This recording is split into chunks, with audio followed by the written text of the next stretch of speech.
Good morning. Good morning. And Commissioner Scar. Good morning. Well, good morning to both of you.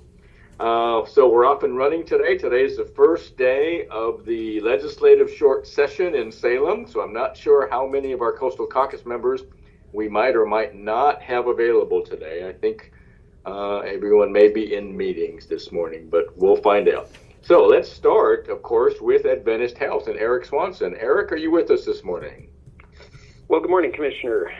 We have 16 patients in the hospital today. 3 COVID positive inpatients. 1 patient is boarding in the emergency department, waiting for a bed to open up here in our hospital. We have a busy surgery day today, 11 surgery cases today. All of them are elective or non-urgent. Ambulance did 5 emergency transports, 911 transports yesterday, and 2 transfers to Portland. Let's take a look at bed capacity across the region. The number of hospitalized patients with COVID-19 across Oregon is 1,099, 7 more than yesterday. There are 187 COVID-19 patients in intensive care unit beds, which is 13 more than yesterday. 93 of those patients are on ventilators. There's 847 ventilators available across Oregon. Today, there are 66 available adult ICU beds out of 658 total. That's 10% availability. In our region, we have 27 beds, or 8% availability, and 277 available adult non-ICU beds out of 4,164 for 7% availability for the state. And there's 80 in our region, which is 4% availability. If we look back to last week, that number was, we were down at 2%, and yesterday we were actually at 1%. So that's good that we're moving to have more open beds in our region. Dr. Peter Graven updated his COVID forecast on January 28th, and he reports that Region 1, our region, appears to be at peak. Other regions across Oregon are increasing steadily. He also noted that the Pacific subdivision of the United States has a much lower peak census per capita than in East Coast regions, so we're encouraged by that news as well. He's moved the peak to February 6th for COVID-19 admissions, with a projected number of admissions of 1,219. And if you remember, today we're at 1,099, so that's 120 more patients to be admitted. And so I think that's good news as well.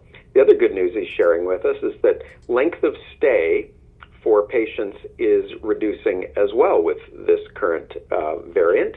So if a patient's admitted to the hospital, their length of stay for non-ICU admissions went from 7 to 5 days, and ICU admissions went from 14 to 12 days. So again, I think that's all good news there. The other thing I want to tell you is we have for the last couple weeks, we've had the Medical Reserve Corps of Nehalem Bay helping out here. This is a volunteer group of healthcare providers. Some are licensed, some are retired, but they've been helping us with COVID screening because our COVID screening numbers continue to be high. And so we're very thankful for this group of volunteers from the Nehalem Bay area who travel to Tillamook every day and help us in our clinics. They're a great group of people, and we're just so thankful for them. So without, I don't have any more information for you this morning, so unless you have questions, I'll go back on mute. Thank you so much, Eric. Do we have any questions for Eric? Eric, I do have one. So the February 6th peak date, I understand that was moved, and I'm not sure where it was originally. Did that get moved up in time, or did that get moved back in time? It got pushed out. So it had been February 1st. It had been today. Okay. And then a couple weeks prior, I'd have to go back and look, it was around I remember the 26th, 27th range. But while it's getting pushed forward in time, the number of projected admissions keep coming down. Okay, perfect. Okay. So I'll just go back to the 24th, and I'm going to take a quick look here on the 24th. Let's see what his projection was. The peak was projected on 2/1, which would have been today, with 1,553 hospitalized. So his projection moves out, but the numbers come down, which is, I think that's that's good news. Yeah. Yeah, when you look at those large numbers, but yeah, it is good news, and that's one of the ways that we need to look at this. Things aren't as serious as they certainly could be and have been in the past with other variants. So I guess that is good news, which is great. And remember, I'm looking at this in a very narrow scope. I'm looking at hospital admissions. That's all I'm really focusing on. Yes. You know what I'm saying? That's my interest here is in do I have beds to place patients in? That's what my narrow focus. Perfect. Okay.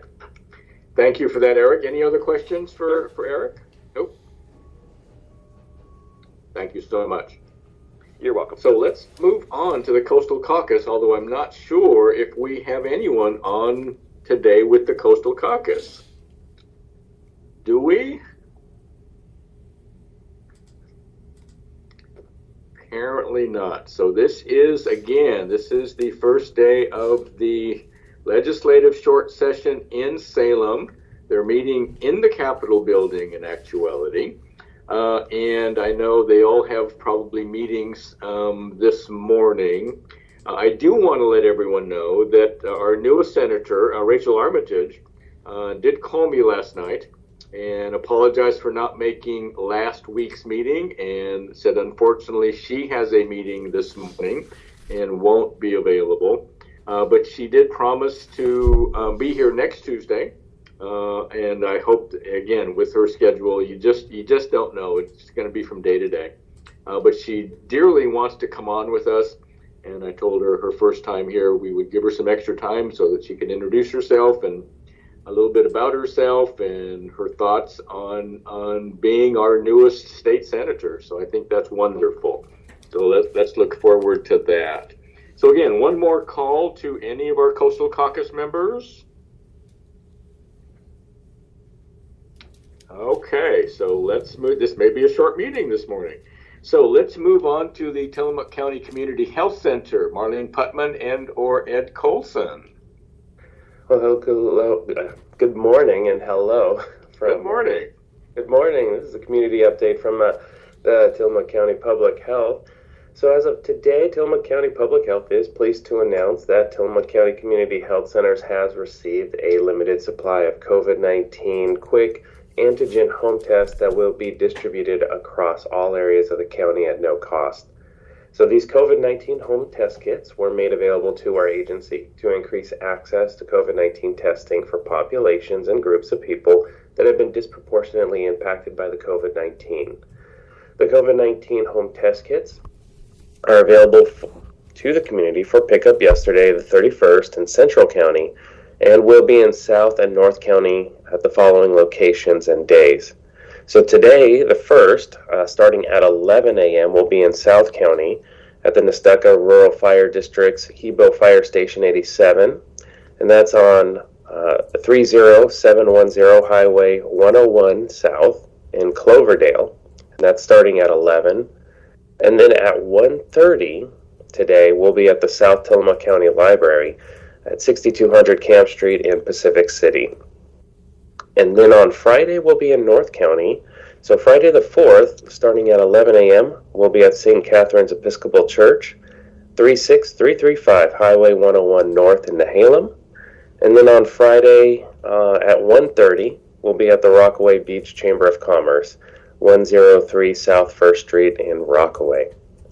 Now for our COVID-19 numbers, our weekend case count from the 28th through the 30th, we had 69 cases. Our 7-day case count, January 23rd through the 29th, was 211. Our 14-day case count from the 16th through the 29th was 433. And so our cases for January from the 1st through the 30th are 788. So now our total cases to date from the March 2020 through the 30th, 3,215. We have had 55 COVID-19 related deaths, 43 unvaccinated, 11 had vaccinations, and 1 did not have a vaccine record in our alert system. We've had 121 COVID-19 related hospitalizations. As far as our active outbreaks per OHA, 5 reported, 12 under monitoring for a total of 17. Now, our 7-day positivity rate from the 23rd through the 29th is 27.5%. Our 7-day statewide breakthrough rate per OHA from the 16th through the 22nd is 71.2% of COVID-19 cases were unvaccinated versus 28.8 cases of COVID-19 were vaccine breakthroughs in the state. So as noted above, we are still in the Omicron surge. In order to help reduce strain on public health and healthcare systems, our public health team, in conjunction with our public health officer, Dr. Melissa Paulson, released a statement urging Tillamook County residents to increase awareness of their activities and choose lower risk alternatives, particularly in regard to hosting and attending larger gatherings, events, and activities. It is important that we as a community work together to reduce the impact of the surge by hosting our events online when we are able, keeping gatherings small and outdoors when possible. If indoors, bring in fresh air by opening windows and doors. Wear a well-fitting face covering or mask over your mouth and nose when indoors and when outdoors in more crowded areas. Please choose to get vaccinated and be up to date on your vaccine, including getting a booster prior to attending events and activities if you are eligible. Wash your hands frequently and avoid touching your eyes, nose, and mouth. Avoiding crowds and maintaining 6 foot distance from those not in your household when gathering with individuals who are not yet vaccinated and individuals at higher risk for COVID-19. And please stay home if you are feeling ill. With an increase with people who are testing positive, OHA has updated the process for investigating cases to be an opt-in model, where people who test positive can report their results to OHA, as well as access additional resources for support with their isolation or quarantine using the OHA Positive COVID Test website. And that website is oregon.gov/positive COVID test. Or they can call the COVID-19 case support hotline at 866-917-8881. If you do have a positive COVID-19 test result and have mild to moderate symptoms, such as a fever, shortness of breath, or cough, please contact your healthcare provider right away, and especially if you have chronic medical conditions that may place you in a higher risk of severe disease response. There is safe and early treatment options available for COVID-19, including antiviral oral medication. Some treatment options do need to be started as early as 5 days from the date of a positive test. So if you do not have a healthcare provider, you can call Adventist Pharmacy and consider establishing care with a healthcare provider as soon as you can. To learn more about your treatment options, please visit our website, tillamookchc.org, under COVID-19 Testing and Care. The health department does still have testing available at our health center on the 8th Street Acute Care Clinic, Monday through Friday, 8 a.m. to 5 p.m. Appointments are required, so please give us a call at 503-842-3900. And then our partners at Adventist Health Urgent Care, Tillamook, and Reinhardt Clinic both have COVID-19 testing available. There is updated guidance for those needing isolation guidance for those who test positive and quarantine guidance for those exposed. These updates, along with downloadable resources for individuals, employers, and workplaces, are available as well on our website, tillamookchc.org/COVID-19 testing. Our vaccine update. So the COVID-19 vaccines, they remain the best tool to reduce spread and protect you from severe disease from COVID-19, including hospitalization and death.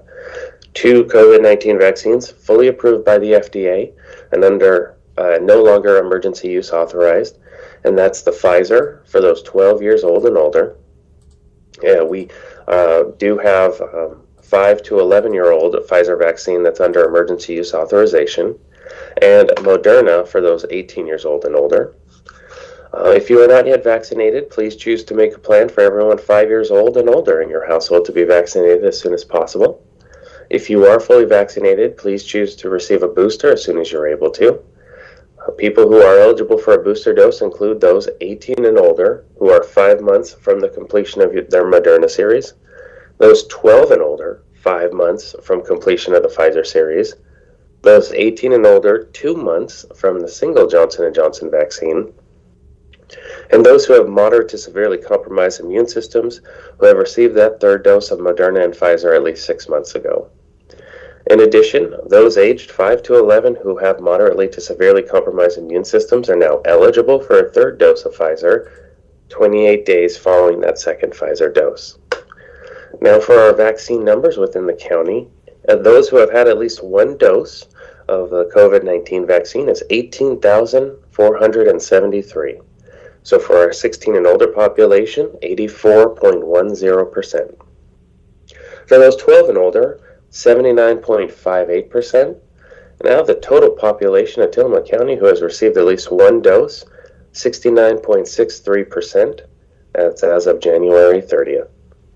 For those fully vaccinated, we are at 16,937, which is 77.11% of the 16 and older population, 72.96% of our 12 and older population, and 63.84% of our total population in Tillamook County as of January 30th are fully vaccinated. So we still have vaccines available. The walk-in vaccine clinic at the Fairgrounds Convention Center is open each Thursday in February from 10 a.m. to 6 p.m. with Pfizer and Moderna COVID-19 vaccine, and you can get your first, your second, your third, or your booster doses, as well as the pediatric Pfizer, and we also still have the flu and pneumonia vaccines available too.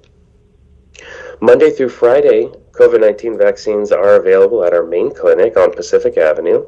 Appointments are preferred, so please give us a call at 503-842-3900 to schedule. At Adventist Health in Tillamook at the Plaza, Women's and Family Health, and Occupational, and then Fridays from 8 to 3 by appointment or walk-in, and the Pacific City location on Thursdays 8 a.m. to 5 p.m. by appointment or walk-in. Our partners up at Reinhardt Clinic, weekly by appointment, and our local pharmacies, Safeway, Fred Meyer, and Tillamook Pharmacy all have the vaccine available. So that's our COVID-19 update, and I'll turn it back over to you, Commissioner Yamamoto. Thank you, Ed. Appreciate very much all that great information. Do we have any questions for Ed? Hearing none, I am going to put Marlene Putman on the spot. I see Marlene is with us this morning. Marlene, I understand that the Health Department won an award from the Tillamook Chamber on Saturday. And I'm wondering if you can tell us a little bit about what that award was all about. Good morning, Commissioner Yamamoto. Good. I'm sorry to put you on the spot. I am. I did not attend the event. None of our department employees attended the event. We really appreciate the nomination and the honor. I know it was for a program, outstanding program in Tillamook County. I don't know the details about the award, and this is like the actual notice that I received from you. So, good morning, Marlene. This is Commissioner Scar. I apologize. I was out of the office yesterday for a training all day, but I do have the information from the chamber, and I'll go ahead and read that if that works for everyone. We are very excited and pleased that the Public Health Department was recognized as Program of the Year. So this was the language that was presented, and I also was not at the event, but I did get Justin to email it to me. So I'm happy to congratulate Tillamook County Community Health Center's Public Health Program on being awarded the 2021 Program of the Year. Our public health nurses and staff worked tirelessly throughout 2021 to keep the community informed about the ongoing COVID pandemic. From sharing daily and weekly case information to running free vaccine and test clinics to helping businesses and residents understand the latest regulations, Tillamook County Public Health took on extra duties to ensure our community stayed safe and educated, all the while performing their usual tasks and services. It's hard not to recognize our nurses and public health workers for their efforts during the second year of an ongoing pandemic. While it's their job to keep us healthy, they didn't sign up for that job knowing anything that the last year would throw at them. And yet they've stepped up to meet the challenge and continue doing excellent work in every single community in Tillamook County. We are proud to recognize Tillamook County Public Health as the Program of the Year. So I just will add my thanks to the Public Health Department. This has been 2 years of just something no one could imagine, and we are continuing. So I am just so pleased that you all were honored with this Program of the Year. Fabulous work to you and your staff, Marlene. So thank you for that, Commissioner Sklar. I appreciate that much, and congratulations to the Health Department. And I just want to put out there that the commissioners, well, not the commissioners, but a second project that was proposed for up for nomination from the county was the Cape Kiwanda project in Pacific City that we're doing. And Rachel Haggerty has been deeply involved in that. So the commissioners and the health department, I mean, we really agonized over this. We talk about being safe on this call and in all of our meetings, and it was a very, very difficult decision for us to make. But where we landed, and I think this was, I think I can talk about this, and whether I can or not, I'm going to. So the commissioners decided that we would buy a table, and we did buy a table at the event. But we told the chamber at the same time, even though we're buying a table and paying for it, now you can go out and resell that table again. And they were very appreciative of that. Again, it was just a very difficult decision that we had to make of, whether we could attend the event or not, given the public perception and the pandemic still roaring along. So it was, again, a very difficult situation for us, but we think we came to a very good understanding of why we couldn't be there. So, but again, I want to congratulate the health department for all your work. And again, this has been 2 years for the health department that has just been unbelievable. It really has been.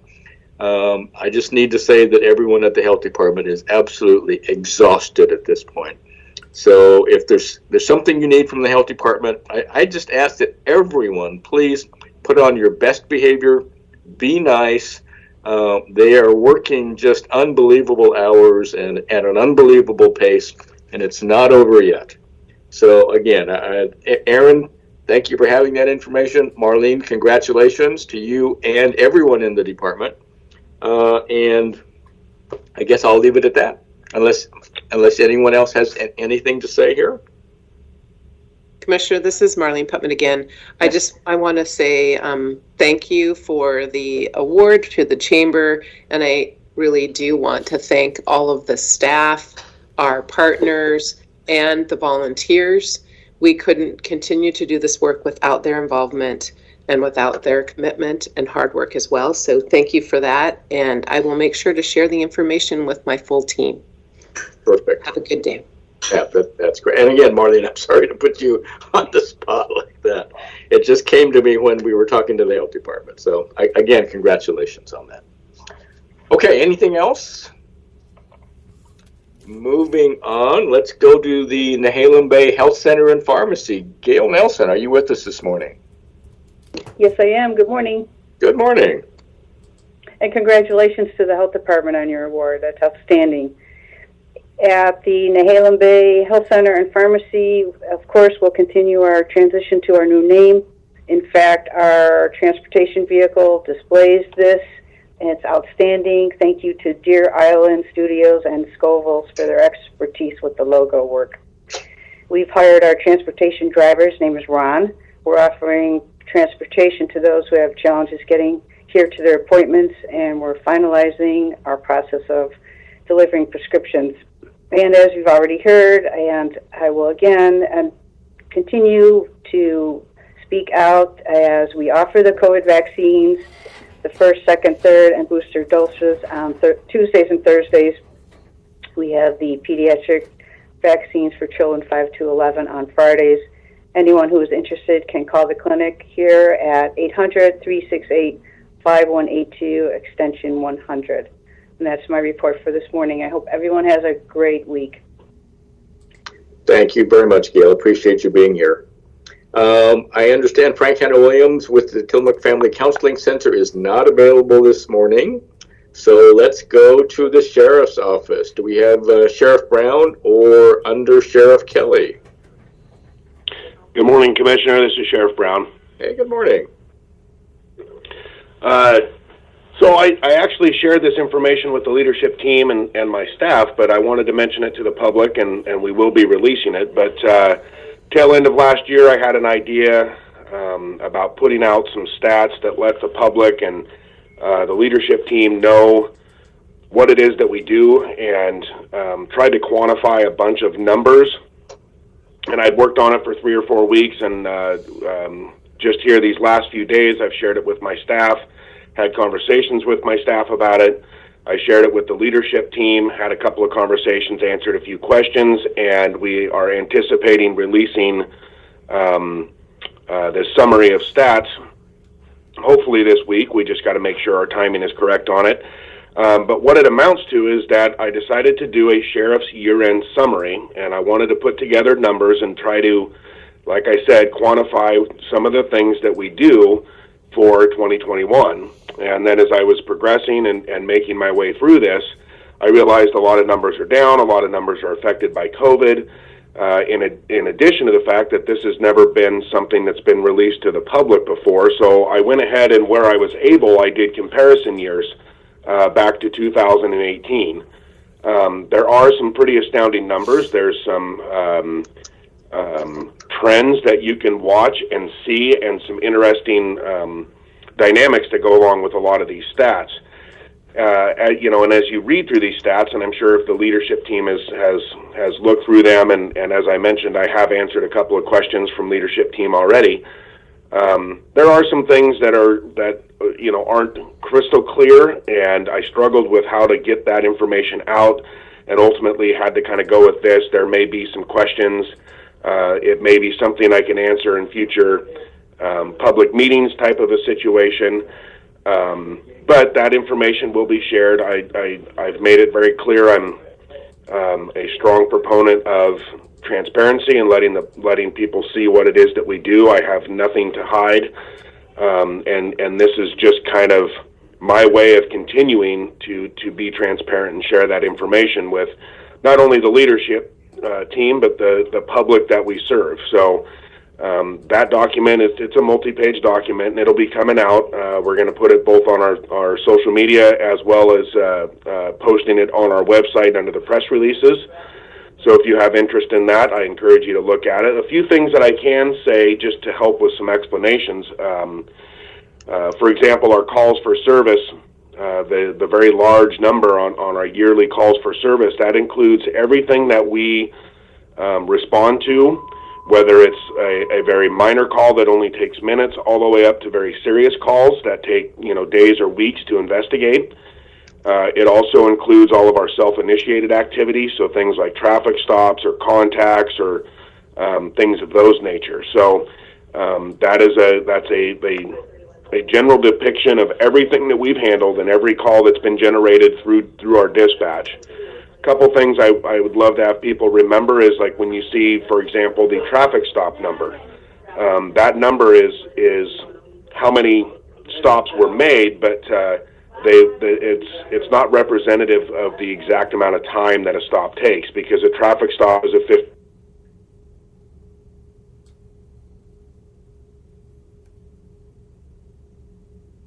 of going to court, which means more hours of time. So it's although there's that number there's a pretty significant amount of time that goes with it. And there's a lot of things, parole and probation contacts in a month. Those are not just, hi, how you doing? Those are very long, drawn-out processes that do take a tremendous amount of time. Even our meals served, when you look at a list that is on the corrections category, Each one of those meals, you have to think about the amount of time it takes to order them, prepare them, serve them, clean up after them, etc. And so it's not just that singular number. But I'm fairly excited about this document and this summary that I put together with the help of staff here. And I'm looking forward to it being out and the public being able to see what we do. And with that, that's really the only thing I've got for today. I can take any questions if need be and go from there. Thank you for that report, Sheriff Brown. That was fascinating. It was. Any questions for Sheriff Brown? Thank you, Sheriff. Let's move on to emergency management. Let's start with Randy Thorpe. Randy, if things slow down a little bit at the end of your first month? I'm very happy to say extremely slow compared to the first 3 weeks here. So hopefully we'll continue, and this stormy weather we're getting right now won't create any major issues later on in the week. The biggest probably news coming out this week is the Commission has started up our Emergency Management Advisory Committee. Hopefully our first meeting, or their first meeting, will be in February. I know Commissioner Bell is reaching out to those who are on that committee to make sure that she's got their commitment to be. And I think this is really a good step for us to take here in the county. It'll help give a little bit direction to me of which way the county wants to move forward. So I expect great things to come about with that. The other thing that I've started to do now is we do our alerts through a company called Everbridge. And I'm starting to look through that to make sure that our cooperators are in that database and to make sure that our alerts that we're sending out are getting to the correct people and making sure we don't miss any vital links there.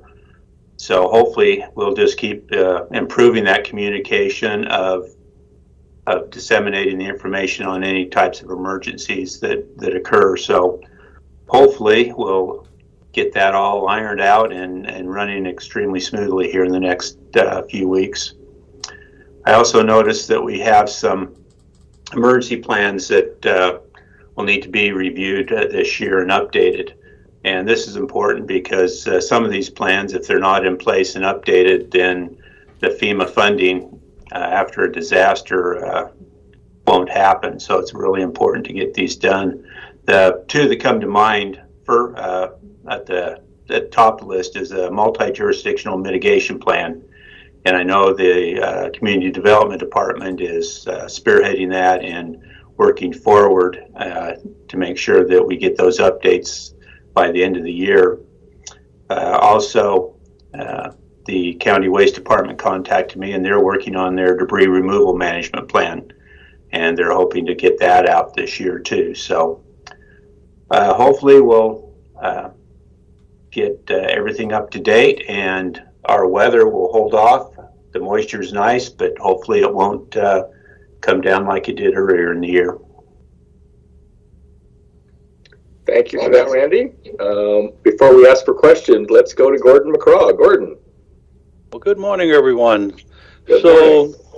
Yeah, the good news is the weather's been rather nice. Even down here in Lebanon, we've started seeing sunshine. The only significant weather that is going on is we've got some showers, and of course the temperatures across the passes are down below freezing. It was 31 this morning up there, and they were reporting a trace of snow. So if you're traveling over to Portland, know that the passes, you'll see some snow, and you want to take some extra caution. The snow level should be rising this afternoon with the sun coming out up to around 2,000 feet. Again, light snow showers coming to us from the northwest in the flow. The good news for the people that needed to get some yard work done this weekend looks like it'll be dry and mild. So I see a lot of back pain coming on. The only other thing I'll mention is I noticed some reports. Some people have seen the reports about Sisters. One of the areas of Sisters is reporting that, or the GPS and such are recording increased lift in a certain area. They don't indicate that there's any volcanic eruption likely or expected at this time. It's just something that occurs. I think the last time it occurs was in 1990. They pointed out that 1990, the level of increase is, if I remember right, it was greater than it is occurring now, but it occurred over the one now is occurring faster than the previous one. But again, it's something that's normal. So if you see some news about it, it's nothing to get excited about. It has occurred before. So other than that, Randy and I have had several conversations. He's progressing quite well, doing some good things, and hopefully we'll let him take a breather now after we've introduced him to the disasters right off the bat. So that's it for me, and we'll talk to you next week. Thank you, Gordon. So does anyone have any questions for either Gordon or Randy? Commissioner, this is Cammie at the fairground. Yes, hi, Cammie. Hi, good morning. I just wanted to say a thank you to Randy. We were actually able to meet. He came out to the fairgrounds, and I just really wanted to say thank you for him taking the opportunity to come out and talk about emergency management and how the fairgrounds interacts with what we do here in Tillamook. So I'm looking forward to working with him. Thank you for that, Cammie. And this is an important relationship with the emergency manager and the fairgrounds, because invariably, fairgrounds is a place where people gravitate to if there is an emergency, a flood or landslides or fires. Invariably, people end up at the fairgrounds, and we very much appreciate everyone at the fairgrounds and their hospitality. It's a great relationship. So thank you for that. I do appreciate it. Any other questions? Let's move on to the Board of Commissioners. Let's start with Commissioner Scar. Thank you, Chair Yamamoto. Good morning, Tillamook. Morning. Couple things to bring up this morning, things that are coming up. Today we have a meeting of the Short-Term Rental Advisory Committee, and I know there's been a lot of interest in this topic. We are coming together to look at the ordinance in Tillamook County that governs our short-term rental program. These meetings are open to the public. We have recently enlarged this advisory committee. It now has 18 slots, and I believe 15 of those 18 are currently filled. So we will have a robust conversation, no doubt. And that is a virtual meeting today. We do hope to get back to in-person in the future, but with the current surge in COVID cases, we remain virtual. If you're interested in listening to that meeting and are not a part of that committee, the link to that is available on the county website. If you go to the government departments and services, go to community development. On the left-hand side of that page, you will see a listing of all the things that are happening in community development, lots of topics. But at the bottom of that, you see the Short-Term Rental Advisory Committee. Click on that link and it will give you the Microsoft Teams meeting number to call in, or the link if you want to attend through the computer with Microsoft Teams. So please feel free to join us. It's at 9:30 this morning. That meeting will go 9:30 to 11:30. We anticipate this process will be a multi-meeting process. We don't know yet how long that will take for us to work through the different topics that will come up around this, but we invite people to participate. We know that short-term rentals are an important part of our economy. We also know that they generate a certain amount of difficulty for people who are full-time residents that live next door to them, and we really want to look at our ordinance and see what we can do to create a system that works. So that's kicking off today again. So that's one meeting. There's another meeting this week I want to make people aware of, and that is the Housing Commission. The Housing Commission will meet Thursday morning at 9 a.m. Again, this is also a virtual meeting, and if you're interested in attending that meeting, you can go again to the county webpage. Click on the Governments and Services tab, and you will see an actual Housing Commission link under Boards and Committees. So these are available for people to participate. So those two things coming up.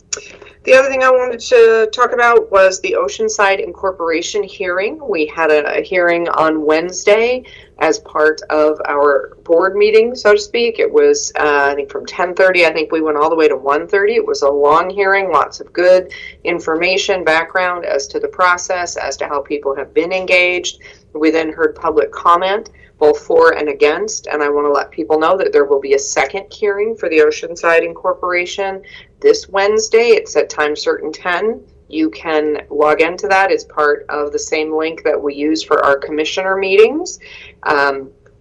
And at the end of this meeting, we expect that the commissioners will be deliberating and potentially deciding whether or not to put this on the ballot. This is not a decision that the commissioners just make outright as to whether or not Oceanside will incorporate. That will be up to the voters of Oceanside. The decision that is in front of us as commissioners is to whether or not this is a viable option, a financially feasible option, whether or not the tax rate that they are putting in front of us is feasible, and whether or not the boundaries they are putting in front of us are appropriate boundaries for that city. So this is an interesting conversation. I don't believe there has been a successfully incorporated city in Oregon. The year I heard was 78 years since there was an incorporation that was successful. So it's not a typical process. It's not a standard one. We don't have a lot to look at in terms of how does it, quote unquote, typically happen, because it typically does not happen. So I just want to let people know that's also something that folks are able to attend if you'd like to listen in and hear what's happening. If you are out in Oceanside and want to provide testimony, we are accepting written testimony. We are also accepting both in-person and virtual testimony. So a public process. And the last thing I'll say is, as we've already talked about, the legislative session kicks off today, and I know I have a list of bills already that are starting to come my direction around housing, around homelessness, around childcare. I know that there's at least one timber bill out there. I haven't seen the number on that one yet, but I assure you, your commissioners are watching that session carefully and looking for bills that will have positive and or negative impacts for our county, and we will be providing testimony and being in touch with our legislators regarding those bills. So we will be actively involved in this next month around that legislative session. So thank you very much, and Commissioner Yamamoto, I will return it to you. Thank you, Commissioner Scar. I appreciate that very much. Commissioner Bell. Good morning. Thank you. Good morning. Good morning. Well, I'd like to say congratulations to the Health Department on their recognition as Program of the Year, which is well deserved, and I appreciate that they were recognized, that they were nominated, and I'm grateful that the Chamber Board and community members and business owners who made up the body that voted, the internal group that voted on who won those awards, that those folks, business leaders in our community, recognized the good work of the health department in Tillamook County, and it's just it's moving to me, and so I'm grateful both to the health department and to the chamber and the business community for recognizing them. And I appreciate that Commissioner Scar talked about the Oceanside Incorporation this morning, because it's a fascinating process. It's really very interesting, and I can't say more than she did, other than that this job provides the opportunity to learn things you never thought you'd learn. For instance, about incorporation of a city, which is a very rare event, and the opportunity to participate in ways that are really extraordinary. So thank you for talking about that. And what I wanted to talk about for a minute is that emergency preparedness. Last week we passed the anniversary of the last time the Cascadia subduction zone broke, and there was a massive earthquake and tsunami off of the Oregon coast. And the anniversary is January 26th in the year 1700. So last week was the 322nd anniversary of the last massive earthquake and tsunami off the Oregon coast. And it's very interesting. Having grown up in Oregon, when I was in school, we learned that there were no fault lines in Oregon in the same way that there are in California on the land. However, they didn't know yet that we have this massive fault line just off the coast. So this is all relatively new science. And how they know that it happened in the year 1700 is because there was no written record here then on this coast. There were all kinds of tribes who lived on this coast, and there's tribal lore, like oral history, stories that tribes tell about that event that have been carried down through generations, but there's no written record. But there's geologic record, and the geologic record shows up in places where the coastline dropped, in some cases meters, 6 feet or more. The coastline just fell, and forests were inundated with seawater, and there's the record of sand brought in by the tsunami they've been able to find it both on land and in the ocean by doing core samples, and so there's ample geologic record. They know that for sure that it happened, but they didn't know exactly when.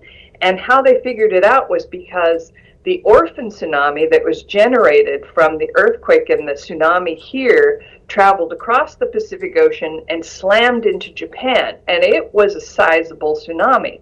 So in comparison to the tsunami scare that we had a couple weeks ago from the earthquake in the Tonga Islands, this tsunami that was generated here on our coastline and moved across the ocean to Japan wiped out some villages and caused substantial damage in Japan. And so there's written record of it there. And they thought that they called it an orphan tsunami because they didn't have the earthquake. They didn't know it was coming. So it's all very fascinating. And it's really important for us to understand that this is something that happens here regularly, but the period of time in between can be hundreds of years. So in the last 10,000 years, we've had the Cascadia subduction zone right off our coastline has broken 41 times in 10,000 years, and sometimes as often as 190 years apart, and sometimes 1,500 years apart. So we don't know when it will happen again, but we know absolutely 100% for sure that it will happen again, because it has to, because of the way the oceanic plate slips under the North American plate and creates this tremendous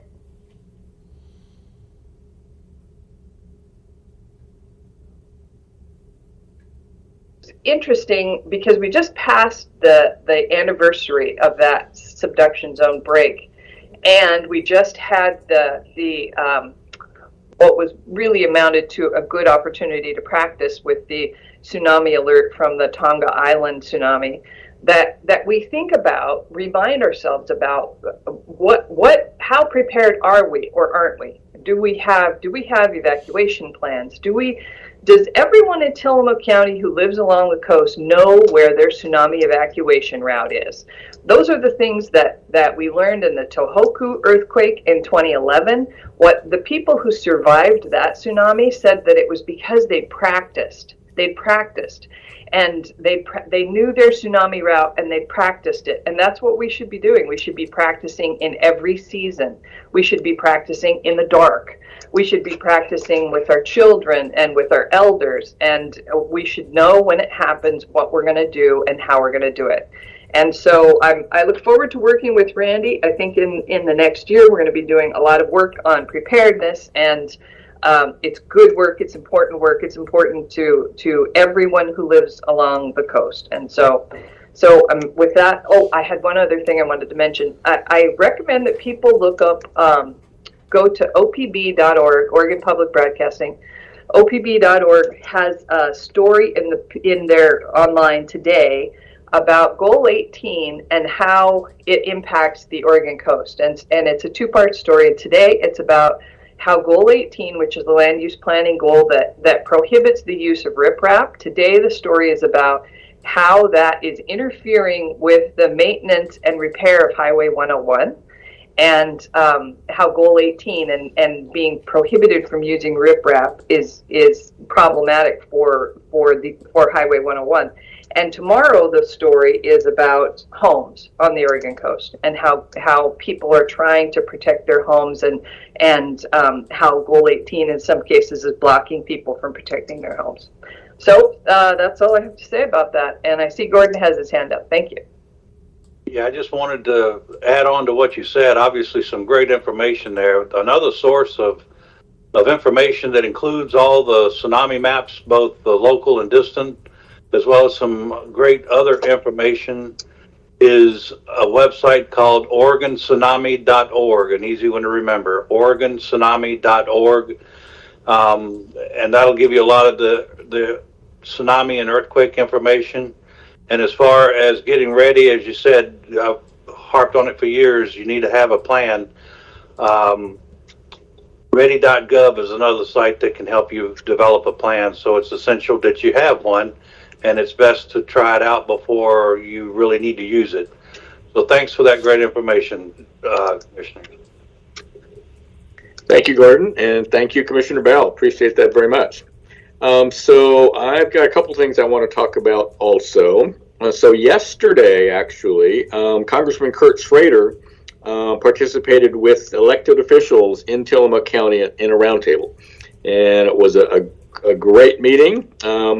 We talked about a lot of different things. We talked about the BIOP, and he knows I'm headed to Washington, D.C. in about 2 weeks, and I'll meet with him in person when I'm in D.C. But he is absolutely concerned about the BIOP and its effect now, not only in Oregon, but he is aware now, as we all are, that once they're done with Oregon, they are going to roll this out nationwide. And it affects Oregon in so many horrible ways, and it's going to affect so many other counties across the nation if indeed they continue to roll this out. So we're working on a plan to try to slow this thing down or maybe even stop it.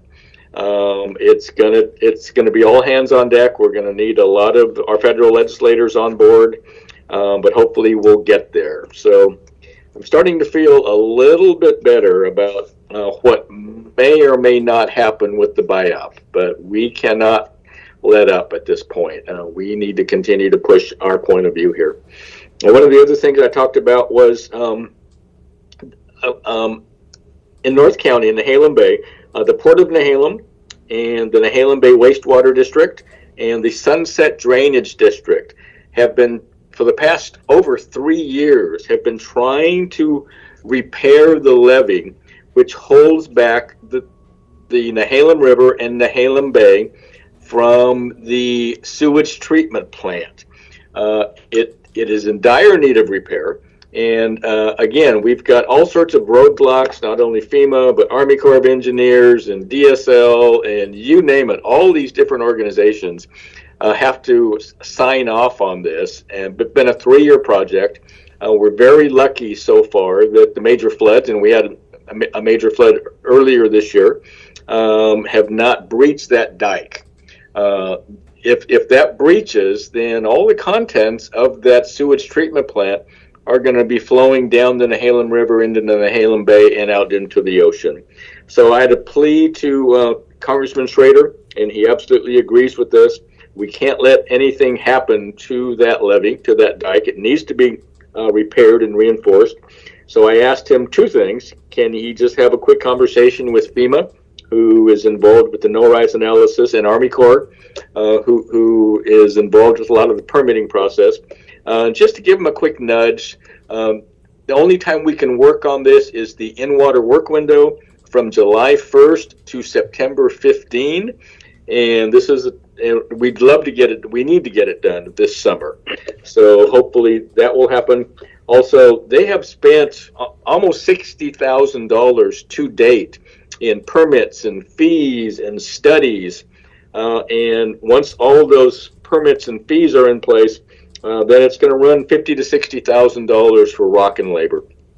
And so with all the infrastructure money out there, I just made a quick ask that he consider possibly helping the Nehalem Bay Wastewater District, Sunset Drainage District, and the Port of Nehalem in making sure that the costs are taken care of and this project gets done. So Commissioner Scar mentioned the legislative session that's starting. There are a lot of bills. You know, the short sessions are supposed to be just that, very short and really focused on budget fixes. Well, of course, as you can imagine, it's never that way completely. And this continues to have, in my mind, have things approached in the short session that really are not budget fixes and small items. One of them is the private forest accord, which a group of environmental groups and a group of timber companies actually got together and they worked on this for a couple of years. And they've come up with a fix, they feel, and it's going to the legislature. And this is not a simple piece of legislature. And I'm just not wondering whether this might be better for the next long session in 2023. But it is up for grabs in the short session. There is also a broadband bill, which is winding its way through starting today. It's got a lot of good things in it. It really does, for libraries and things of that nature. But it's got one area that to me is extremely troubling. It takes OBAC, the Oregon Broadband Advisory Council, of which I am the county commissioner representative on OBAC. It actually takes apart OBAC completely and reinstitutes it with different groups of people involved. I've been having conversations with our legislators. I think this is just an inopportune time for the remake of OBAC to occur. We are at a critical junction here in the state of Oregon, especially with all the federal broadband dollars that are ready to come down. To remake OBAC at this particular point in time, to me, is very inopportune. But we'll just see what happens with it. One other thing I want to mention very quickly is the Linn County class action lawsuit. $1.065 billion judgment, gaining interest at 9%, $262,000 every day. Oral arguments in the Court of Appeals is going to occur on February 22nd. We're looking forward to those oral arguments very much. We feel that we have got a tremendous case here. So stay tuned for that. We'll see where we go. So I know we're running up on 9 o'clock, so let me move on. Let's go to the cities. City of Manzanita, Mike Scott. Good morning. I don't think I have anything to add this morning. Thank you. Thank you, Mayor Scott. How about Nehalem? Melissa Thompson-Kiefer? Do we have anyone from Wheeler? Doug Honeycutt? How about Rockaway Beach? Maybe Sue Wilson? City of Garibaldi, Tim Hall. Good morning. I want to chime in with the conversation that we had with Congressman Schrader yesterday. Yes. It was very encouraging that the Congress bill to do infrastructure improvements will be beneficial to Garibaldi. We have more than $800,000 in backlogged water and wastewater projects that we need to get constructed in the next year or so. So again, it was encouraging to hear that from our congressman. That's all I have this morning. Thank you. Thank you, Mayor Hall. I appreciate that very much. And as you recall, I also brought up the water conversation.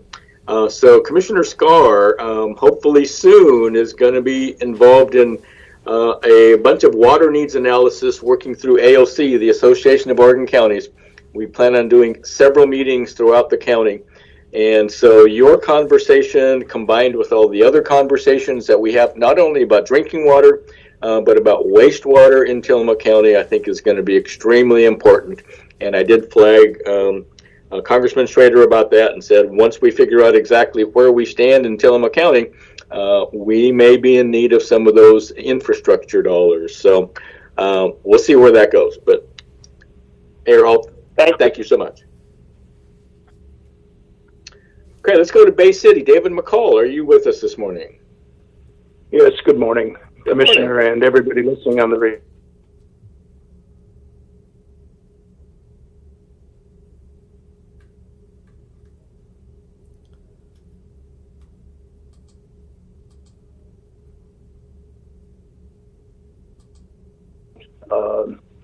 An open discussion on the future of Al Griffin Memorial Park, which is the site which has our campground and the skate park and the tennis courts and the playground around there. So I encourage people to participate in that. That's this Thursday evening. Next week on Tuesday, we will have, before a regular council meeting, we will be having a discussion on wayfinding, workshop on that to try to develop that. Then we'll have our regular monthly council meeting, which will include a presentation on the radio system and proposed changes in that for the county. So all those items, you can find out more about them, exact times, how you can participate on our website under latest news. Thank you. Thank you, Mayor McCall. City of Tillamook, Nathan George. Nathan, are you with us? Good morning, Commissioner. I am. Good morning. Good morning. Yes, I do have a few updates. Thank you. The Planning Commission has several openings available, and if you live in the city of Tillamook and like to get involved in shaping the future of our community, we encourage you to go online or contact the city's planning department for an application and more information. Additionally, the Tillamook Urban Renewal Agency has openings to serve on its board, and you can also do the same thing and contact the city's website or contact the city's planning department. Also, the city is still taking applications for police officers. Also, again, please visit the City of Tillamook webpage or contact the city's HR department to obtain more information for your application. The police department has a professional, respectful workplace filled with accountability and support for one another. On Sunday evening, the Tillamook Police Department initiated a pursuit of a stolen vehicle and another with an accomplice heading eastward on Highway 6. They were joined by a sergeant from the Tillamook County Sheriff's Office and the Oregon State Police Troopers. The pursuit was terminated by officers due to the danger of the stolen vehicle passing unsafely and putting the other drivers on the road at extreme risk.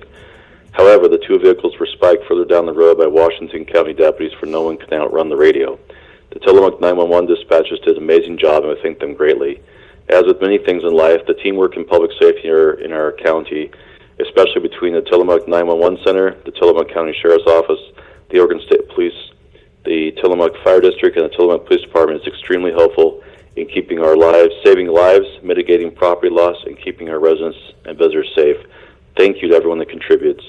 The police had an in-service training to cover new legislative updates, including use of force. Furthermore, the District Attorney's Office sent representatives to discuss new case law changes that took effect in January 2022. The police department also trained on the use of ballistic shields that are carried in our patrol vehicles. This tool is extremely important for multiple public safety actions, including dealing with active shooters, especially in the schools. So the officers can now go in immediately and take control of the situation as they have the ballistic shields instead of waiting for other resources. The Tillamook Police Department will continue with these valuable trainings each month to ensure that the city is staying current and continue to serve our community the best way possible. Also, early morning, the Tillamook Police Department responded to a vehicle versus a pedestrian crash. A person was walking in the portion of the darkened Highway 101 near the Fred Meyer store. No citations were issued in this tragic accident, and the driver did stop to render aid. We had, unfortunately, a death even last year of someone walking in that area. We ask everyone to really be cautious as they drive to any area, but especially those areas that are fast-moving, such as on the highway. Remember, that comes to public safety, if you see something, say something. Same goes for public works or infrastructure-related issues. If you see something, please call the city during regular business hours and dispatch after hours as emergency. Even reporting potholes is very helpful. The Public Works Department employees are continuing to do manhole inspections in the areas of Miller Street and east to Evergreen, assessing the wastewater inflow and infiltration flows, and that is the rainwater that enters our sewer system. Please be mindful of these employees and cautious as you drive through or nearby, for they will be working in the traffic lanes. The Public Works Department will be performing a water main repair on the southwest corner of the intersection of 6th Street and Laurel Avenue tomorrow. There will be employees and equipment in the area, so please avoid this intersection if possible. The Public Works Department will be patching potholes over near the Ocean Place neighborhood area. Please continue to use caution on Stillwell Avenue between 3rd Street and 4th Street while the contractor continues to demolish and re-pour the sidewalks on the street. That's near Safeway. They will be working in the right-of-way on the north side of the street, so please be careful in driving slowly. The next regular council meeting will be held Monday, February 7th at 7 p.m. at City Hall. City Council agendas as well as other important city documents and news can be found on the city's website, and the council agenda is always posted on our City Hall as well. The city has finally received the go-live date for the Service Line Warranties of America program to provide warranties to all our residents for sewer, water, indoor plumbing. I had previously announced the flyers go out in the middle of January. Unfortunately, that got delayed. However, the first mailer will go out February 15th, 2022, and the second will go out March 15th. The city will be issuing press releases to the media, posting on the city's website, posting on social media, and the Public Works Department will even have flyers in their vehicles to provide information to residents. Just as a reminder, for roughly $10 per service per month, whether it's water line, sewer ladder line, or indoor wall-to-wall plumbing, you can receive unlimited service and repair calls. And for sewer and water, the service pays up to $8,500 per call and up to $3,000 for indoor plumbing. The city has partnered with this company. Once again, the name of the company is Service Line Warranties of America. And it will also include our city logo. There are a few mailers that went out from their parent company this month.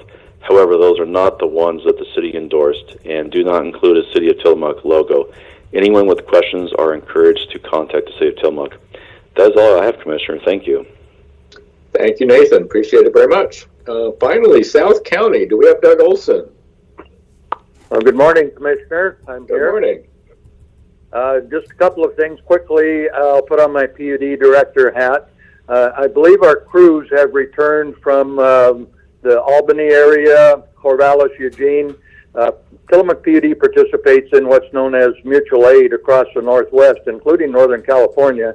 And so when different utilities are impacted by weather or other major events, we all help each other out. I know crews have come into Tillamook over the years, and more recently we had crews even in Northern California for a week or so. But I believe they're all back and things are relatively normal. So that's good news. But just keep in mind when something does happen, there's help, and there's help on the way in short time, including from North Lincoln, PUD, and others.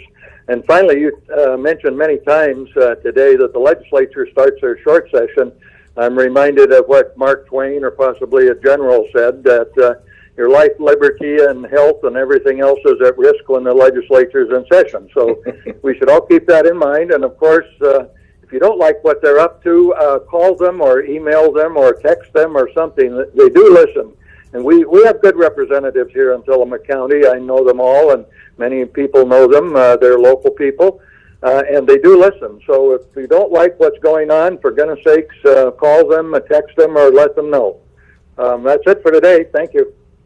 Thank you for that, Doug. I concur with that. I do. So, time being 9:09 a.m., I certainly want to thank KTIL for broadcasting and everyone for attending this community call this morning. And with that, we will adjourn this meeting. Thank you, everyone.